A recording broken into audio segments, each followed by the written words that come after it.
NASA spent gigantic sums of money during the 1960s, but most of it was spent on the ground, not in space. Huge American corporations, many of which were manufacturing hardware for the military, made gigantic profits designing space vehicles and, more importantly, life-sized models of spaceships, and even huge stage sets resembling the lunar surface. Someone in NASA had realized that after taking billions of dollars from the American people, if they couldn't make it to the moon, they would fake it to the moon. Obviously, if you're going to somewhere that nobody has been before, you need to have a simulator which recreates that environment as closely as you can. If you're going to the moon, you recreate the surface of the moon. And here we see a section of the lunar surface created. It's about 30 foot high, 30 foot long, 35 foot long. Scale is given by the two people standing in front of it. There were plenty of simulation exercises, but the point is, and should be taken into account in virtually everything that is discussed with the Apollo program, 400,000 people may have worked on the program in total, but none of them had a need to know more than his own job required. The people who were making the rockets didn't know what the people who were making the spacesuits were doing, because they had no need to know about that. Their job was to make the best models and the best simulation of the lunar surface that they could. And if we come up to this picture here, we see the three scales on which these models were built. We have here the whole moon as one unit. It stands about 20 foot high. We have here behind it a section of the surface of the moon. You'll notice it's curved. And here we have a more detailed section of the lunar surface. What you're saying is that the images which we're told show a camera pointing out the window of the lunar module as it's coming into land on the moon could well have been filmed previously using these large-scale models. That's right. It could well be that what we are looking at are films of realistic models. We have no means of knowing if they were actually taken on the lunar surface, or whether what we're watching is part of the simulation exercise and the training exercise. And you'll notice here on these models there is a camera track. A camera starting at this end, coming down here, would approach the moon, or appear to approach the moon, and become ever closer towards it. It's exactly what you would expect to see if you were flying to the moon. This is a simulation rig that was built. This is the command and service module of the Apollo program. And you'll notice that the window here looks out onto a block here. And there's another one here. They're curved. These are the screens onto which the lunar surface was projected as the craft made a simulated approach towards the lunar surface. Is what we're seeing a mixture of fact and fiction? It is fact, it is fiction. It's mixed together. It's hard to separate them until you examine it closely. If a spacecraft is in deep space, the only possible explanation for a light seen through the window of the spacecraft is the sun. It's the only bright light in space. If it's not the sun, then it has to be some other artificial light, which implies that that particular image is possibly fiction. July 1961. NASA was soon being criticized for the flimsy construction of their hardware. The first orbital capsules did not even have windows in them for the astronauts to look out of. One of the most vocal critics was one of NASA's most respected astronauts, an all-American hero named Virgil Gus Grissom, who almost drowned when recovery helicopters were unable to lift his space capsule from the sea. After a successful journey into space, Gus Grissom almost died through NASA's bad planning? Or was this an early attempt to silence Gus Grissom?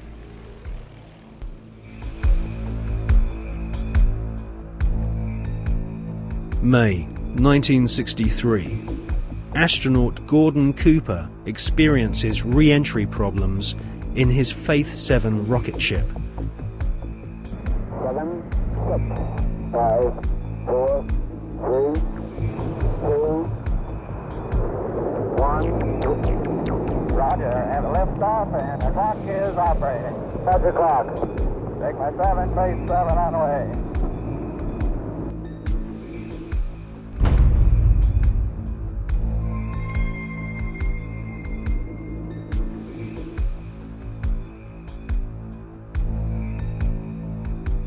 The prototype lunar module, known as the LIM, had serious stability problems.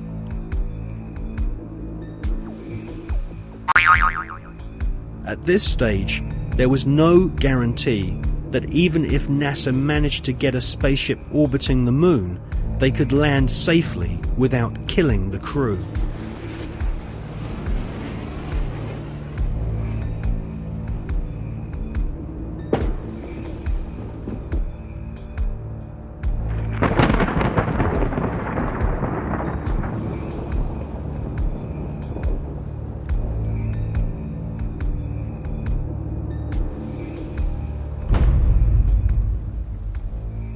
Could the footage which we see of the LIM approaching the Moon be filmed in a TV studio?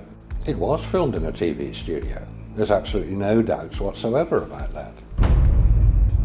And the way that this film was created was by the use of models. There's nothing secret about the models. They exist. You can go and see them today. The models were very lifelike, very realistic. There is one that is a life-size model. It's in Flagstaff in Arizona. It's 2 miles long, and it's an exact replica of the Sea of Tranquility.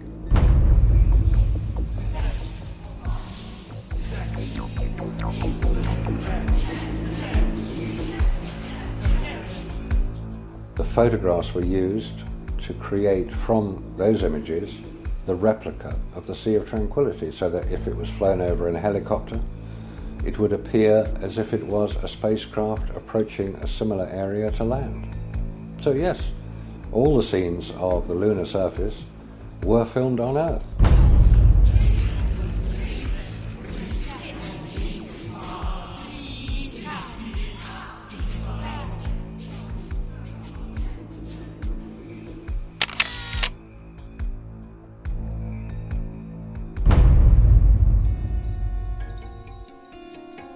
June 1965. Gemini 4 is launched and the first man walks in space. Flight to quantum started. I'm going to drag it a little bit so I don't want to fire the gun yet. Okay, I'm out. Okay, now, close the trigger.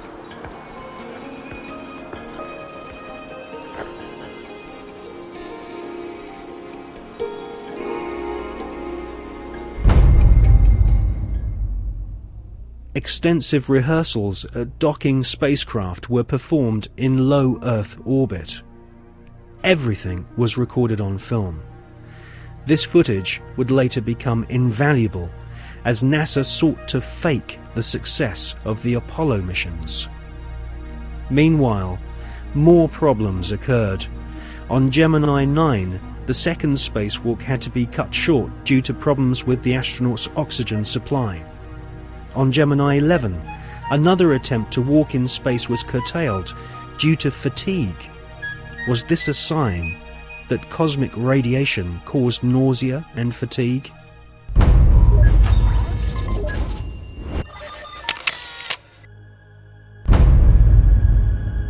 NASA could not risk the public humiliation of having brave astronauts crashing to their deaths on the lunar surface broadcast on live TV.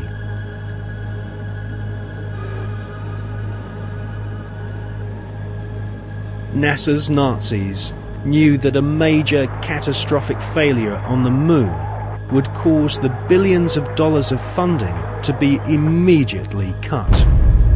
Anyone with the most elementary grasp of science could tell that the Saturn V rockets were merely big versions of the Nazis' V-2 killing machines.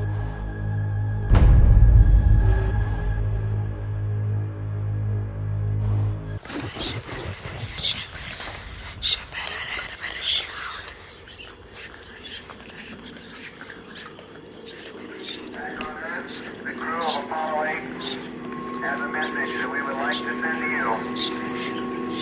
In the beginning, God created the heaven and the earth. And the earth was without form and void, and darkness was upon the face of the deep. And the Spirit of God moved upon the face of the waters. And God said, "Let there be light." And there was light. And God saw the light, that it was good. And God divided the light from the darkness. And God called the light day, and the darkness he called night, and the evening and the morning were the first day. And God said, "Let there be a firmament in the midst of the waters. Let it divide the waters from the waters." And God made the firmament, and divided the waters which were under the firmament from the waters which were above the firmament. And it was so. And God called the firmament heaven, and the evening and the morning were the second day.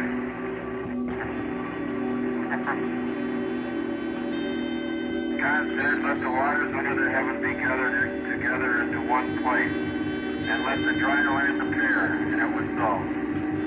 And God called the dry land earth, and the gathering together of the waters called he seas. And God saw that it was good.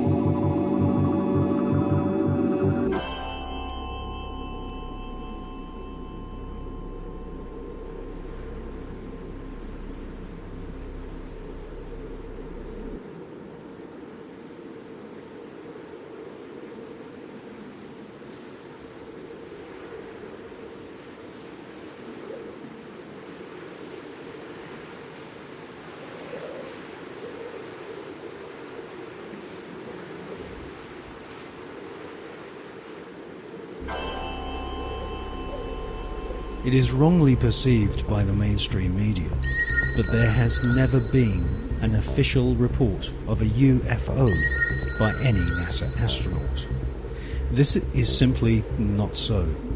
Since the early experimental orbital craft were developed by ex-Nazi SS officers on behalf of NASA, American astronauts have continually reported strange UFOs. In many cases, photographs and even film was shot of these mysterious, unidentified flying objects. During his pioneering orbital flights in the Gemini 7 capsule, NASA astronaut Jim Lovell clearly alerted mission control of a bogey at 10 o'clock high. Capcom at Houston asked James Lovell if he had an actual sighting of a UFO. Lovell answered, "We have several, an actual sighting." Gemini 7 here, Houston, how do you read? That's clear. 7, go ahead. I bogey at 10 o'clock high. This is Houston. Say again, 7. I said we have a bogey at 10 o'clock high. Roger.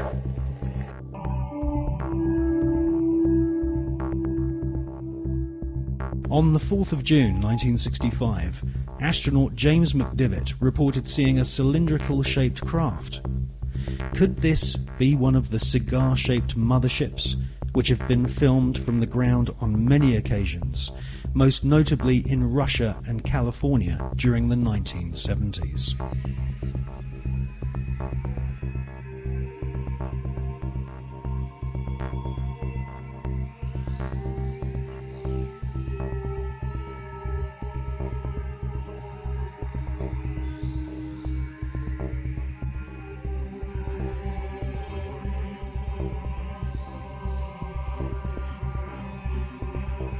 former astronaut Gordon Cooper has publicly stated that his interest in UFOs was one of the reasons why he became an astronaut in the first place.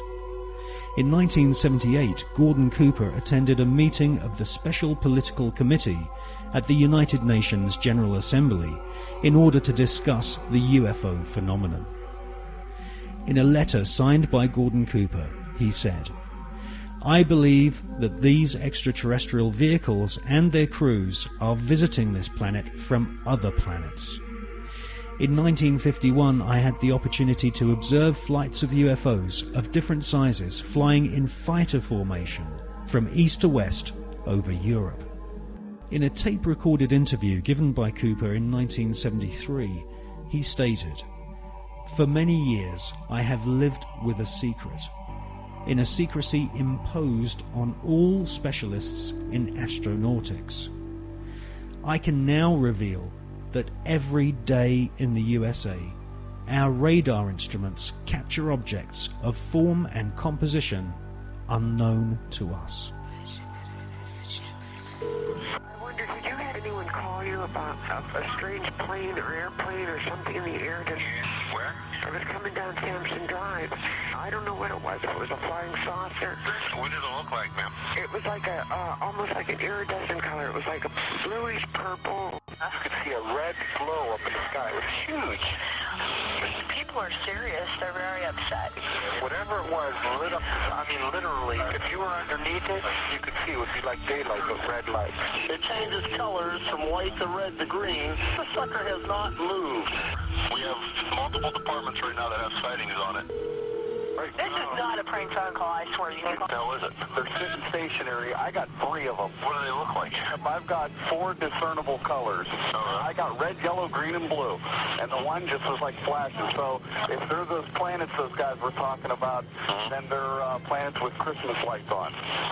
This is weird. In 2002, astronaut Scott Carpenter was interviewed by the late Graham Birdsall of the British UFO magazine. Scott Carpenter and his fellow veteran astronaut friend John Glenn both witnessed strange creatures in space during their pioneering flights. Now, there were so many unknowns in the early days. And this is a fact of the matter. We were really not sure after John flew whether or not there were critters, living critters out there somewhere.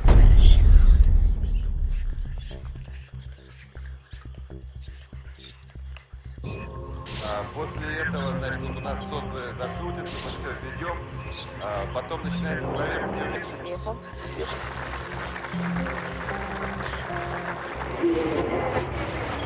Yes, we have some, not thousands, some cases when Russian astronauts watched objects. Yes. Very, maybe few, not so far from the space station. Mostly over the Earth, very close to Earth, but it doesn't matter. From outer space, you can see it as if it's very, very close to you. And I talked to Musa Manarov and I talked to Gennady Strikalov and the other astronauts, and they told me that they have seen much more cases of UFOs, but without possibility to film it, because he said, it's always like with Russians. When you see something, whether this camera is without battery or with battery lying at the other end of a spacecraft, or, as Musa once told me, I see strange, interesting objects, but at the same time a spacecraft is coming to me and I need to dock it, and I can't leave the place and film it.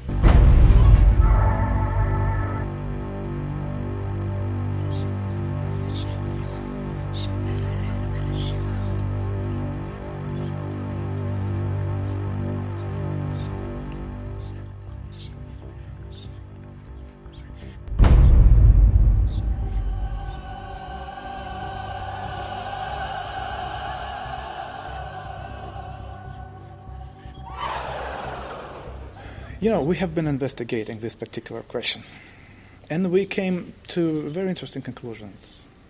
I wouldn't say that millions of people or thousands, no, but there are many people who have not been abducted, because on their level of knowledge and on their level of understanding and abilities, they do not need to abduct people.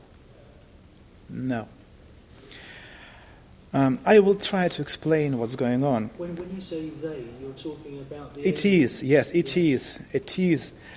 When it is are flying here, there are some kind of scientific expeditions which are visiting the planet.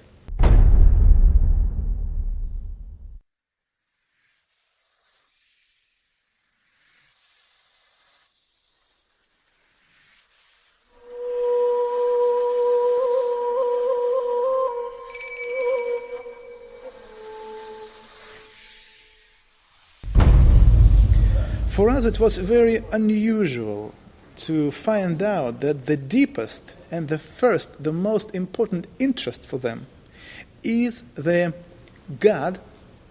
Who is He? They are looking and searching for God, yes, and His creation, ways, understand everything. And they can learn it only in one way: if they learn and check how big human groups are behaving, kind of an invisible influence, and how people are reacting. At the same time, there is another very interesting technology. When they meet a person, they take from a person kind of a informational hologram. This hologram, which any human being have, contain in itself information about previous lives, about present life, and something about possible future. They take this hologram, informational hologram, and then to be able to read it, to decode information, they need to have a special key. This special key is the sample of your way of thinking. For this reason, to have this key, they somehow transmit into your brains a hard idea, like, just an example, you are living wrong.